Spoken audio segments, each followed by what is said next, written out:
Bonjour à tous, bienvenue dans un nouveau débriefing de François pour lequel nous recevons aujourd'hui Maître Emmanuel Ludo qui est avocat au barreau de Reims. Bonjour Maître. Bonjour. Vous avez récemment obtenu un succès, un premier succès dans la bataille judiciaire qui se joue pour les soignants et les personnels paramédicaux qui sont touchés par l'obligation vaccinale en défense d'une secrétaire médicale qui, devant le Conseil des prud'hommes de Saint-Brieuc, a obtenu, par le biais d'une QPC, on va y revenir, euh, l'espoir que la décision, que sa suspension soit suspendue. C'est bien cela? Exactement, c'est exactement ça. Alors, expliquez-nous comment cette personne qui est votre cliente est venue à vous et en deux mots, sans violer quelconque secret, mais quelle est sa situation et par quelle voie vous avez obtenu ce succès? La procédure est relativement simple. C'est une soignante d'une entreprise privée, donc pas fonctionnaire hospitalier, D'où les qui est prud'hommes. suspendue, prud'homme, qui est suspendue parce que non vaccinée contre la Covid-19,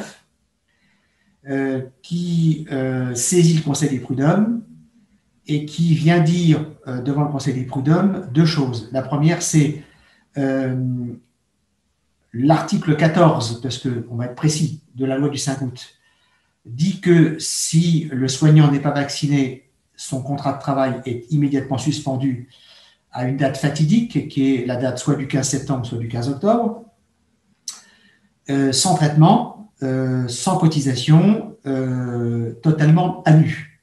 Mm. Donc j'ai dit au Conseil des prud'hommes la chose suivante: vous devez considérer qu'on ne peut pas suspendre le contrat de travail d'un salarié sans rémunération au seul motif qu'elle n'est pas vaccinée, puisque c'est contraire à tous les grands principes du droit du travail, tous les acquis sociaux depuis quasiment un siècle, et par conséquent, toutes les conventions internationales vous l'interdisent. Bon. Deuxième chose, si vous estimez qu'il y a un doute dans votre esprit, eh bien, posez donc la question au Conseil constitutionnel qui, lui, ne s'est pas interrogé sur la question. Est-ce qu'il est constitutionnel de priver un salarié de travail et de rémunération? La réponse est non, puisque nous avons dans le préambule de la Constitution du 4 octobre 1958, notre Constitution, le rappel du droit au travail. C'est d'ailleurs la reprise du préambule du 4 d'octobre 1946. Le droit au travail est un droit constitutionnel. Donc que les parlementaires, le 5 août, aient martyrisé ce grand principe, c'est affligeant. Ça démontre le peu de culture qu'ils ont en cette matière.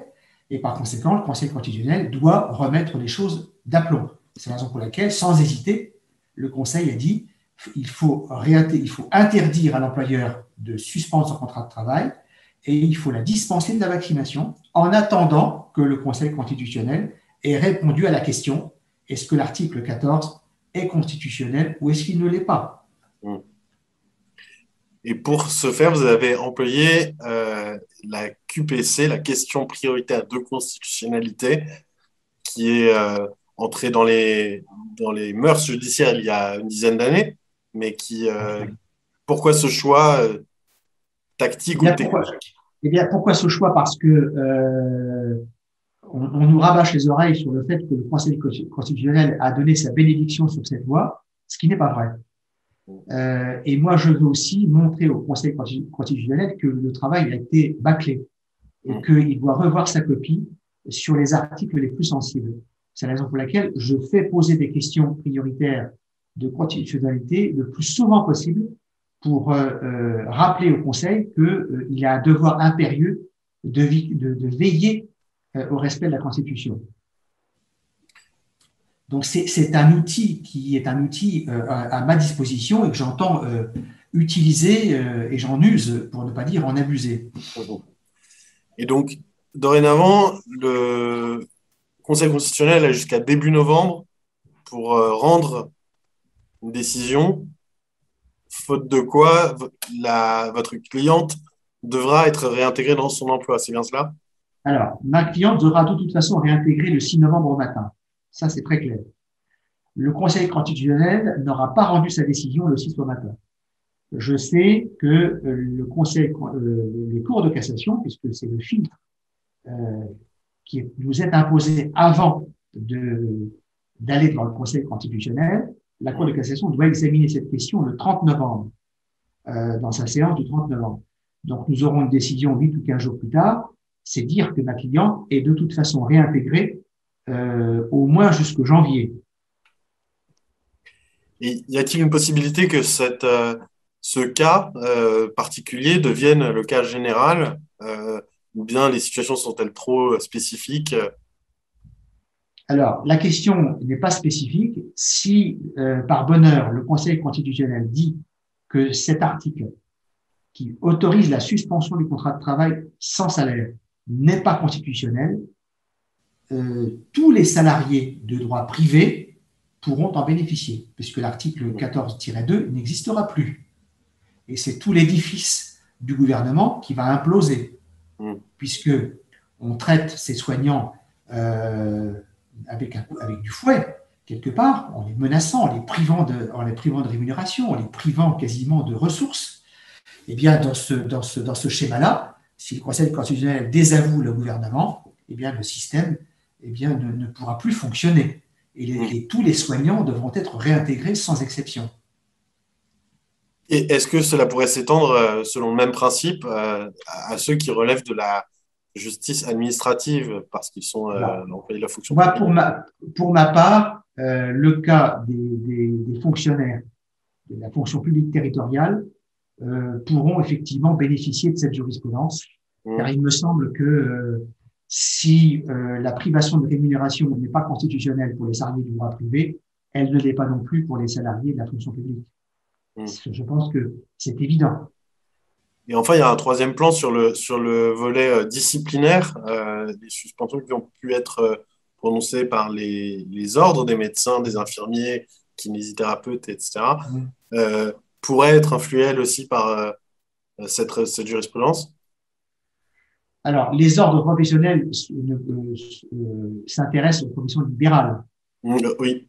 Voilà. Donc, les professions libérales, pour l'instant, elles ne seront pas concernées par ce dispositif. Il y a d'autres moyens de se battre pour eux. On est en train de s'en occuper pour faire en sorte qu'effectivement, ils soient, comment dirais-je, en mesure de pouvoir travailler en toute sérénité, sans vivre dans le stress dans lequel ils se trouvent à l'heure actuelle. Il y a l'autre aspect qui est important, qui est l'aspect des pathologies dont souffrent bon nombre de personnes qui craignent la vaccination parce qu'elles pensent que les effets secondaires pourraient être désastreux et dévastateurs pour eux. Sauf que ces pathologies-là ne figurent pas dans la liste des contre-indications de l'annexe 2 du décret. Et toute la bataille que je mène, c'est bien évidemment d'élargir le champ des contre-indications et de permettre au maximum de soignants qui ont des pathologies d'être écoutés et d'être dispensés de vaccination. C'est aussi l'un de mes combats. Parce que jusqu'à présent, les contre-indications sont répertoriées dans la loi et contrôlées par la médecine du travail, il me semble, de façon très stricte. Il y a un contrôle du travail, il y a un contrôle de l'ARS, puisque le fameux imprimé CERFA doit être renvoyé à l'ARS. L'ARS communique avec la caisse communique avec les médecins, la médecine du travail. Bref, il y a tout un système administratif de surveillance et de contrôle, bien évidemment.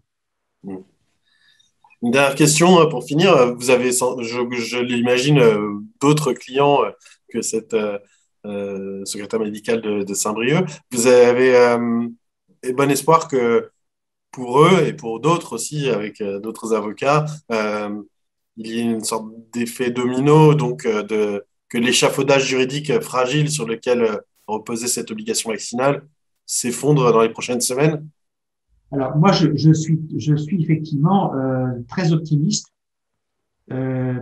pour deux raisons. D'abord, parce que je me suis rendu compte que les conseillers prud'hommes, que le système de la prud'homie en France fonctionnait à merveille dans le respect des droits des travailleurs, que c'est une justice indépendante et courageuse qui ne craint pas les coups de bâton, les problèmes de hiérarchie, les problèmes de mutation, les problèmes de carrière.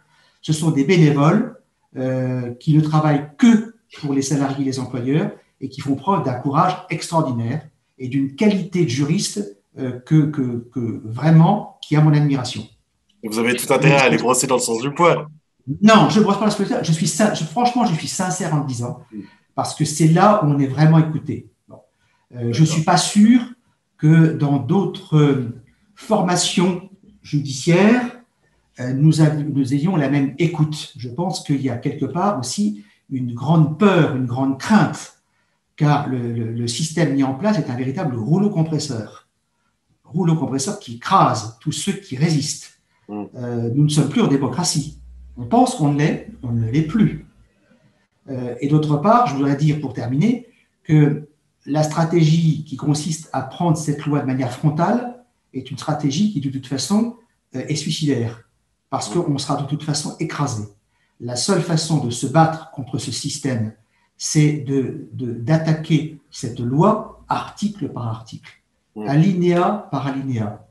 C'est la stratégie du détricotement. C'est la seule stratégie qui pourra permettre de redonner de la liberté, effectivement, à tous ces soignants qui sont aujourd'hui martyrisés.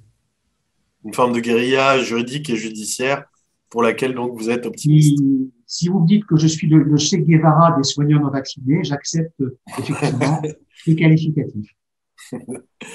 Eh bien, sans aller jusqu'à reprendre des slogans révolutionnaires en espagnol, je vous remercie, Maître Ludo, d'avoir accordé ce temps. Voilà, je sais ce que je n'osais pas le dire, mais voilà le mot de la fin.